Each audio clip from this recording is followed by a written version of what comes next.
So the newest dev thoughts have been released for Risk of Rain 2, and there's a lot to unpack here. We've got a brand new hire for Hopu, the community manager, some information about the DLC, and some cool new items that they actually show us the information for. So let's see what's going on here. Alright, first off we have Johnny Cheatham, our community manager, the person that actually wrote this post. This is the newest hire that is here to deal with the community. I assume the developers were tired of the Risk of Rain 2 chef guy, so they decided to hire someone to deal with him. There's a little bit of the console anniversary update patch there. I assume that they fixed most of the game-breaking bugs that were out, but I don't know. I don't have a console.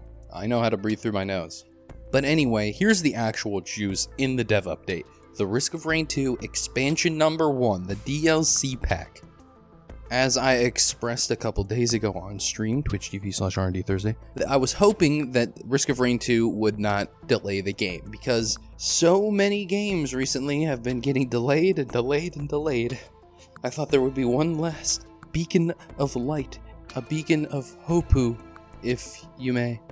But alas, it looks like they are now aiming for a Q1 2022 release window, or in other words, early 2022. This is their biggest update so far, and I'm sure they want to get it right, especially since they got so much flack for the console update. So it's probably a good thing that they're delaying it, and it is going to be their largest update they've ever made, so take all the time you need. Thankfully, that's not all they're going to be leaving us with. They're actually going to give us an expansion teaser, show us a little bit what's going on behind the scenes. They say they're going to be releasing with an alternate final boss and stage, 2 new survivors, unique new survivors by the way, which I assume means that they're not going to be adding any characters from Risk of Rain 1. So these are going to be brand new survivors for this update, or DLC rather. 40 new items, which is absolutely massive. Oh my god, imagine the tier list. Including an entirely new item tier exclusive to the expansion, which is insane. That's probably why there's going to be 40 new items. And that means that none of the current items are going to be added into that item tier. These are all going to be new items for the DLC in that item tier.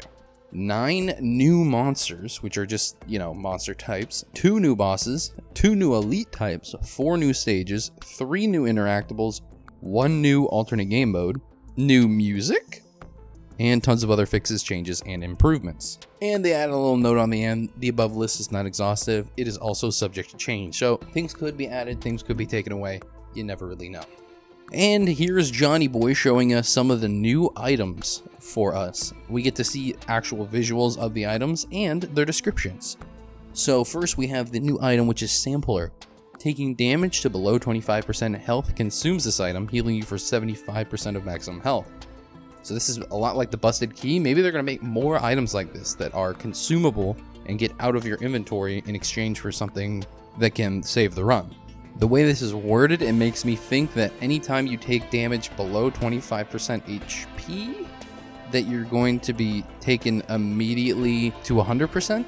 I don't know if this is going to work where it has to be a lower damage tick. So if you get one shot by something, like let's say you're below the one shot protection threshold and something one shots you, this isn't going to proc.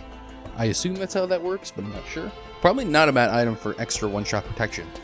Now this other item, Shuriken, activating your primary skill, also throws a Shuriken that deals 400% plus 100% per stack base damage, and you can hold up to 3 plus 1 per stack Shurikens, which all reload over 10 seconds.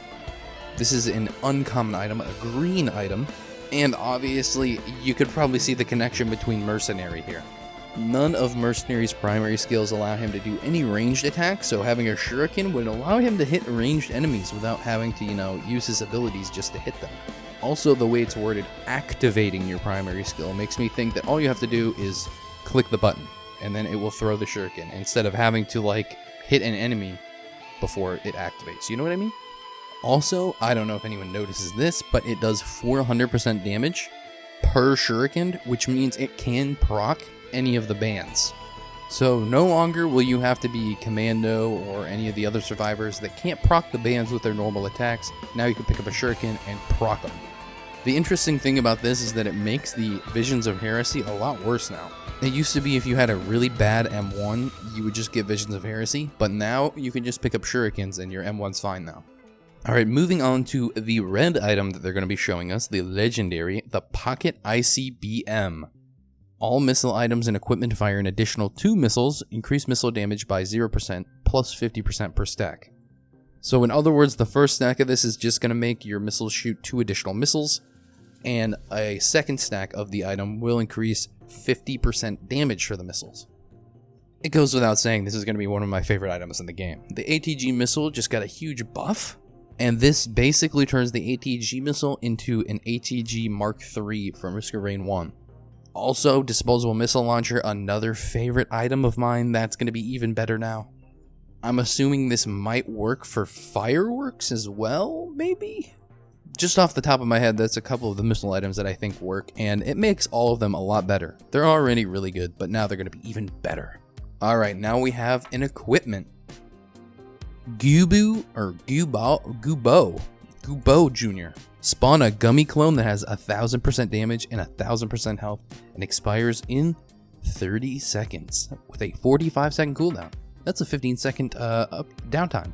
I'm assuming this is going to be kind of like your Shade on Artifact of Vengeance, I think it is.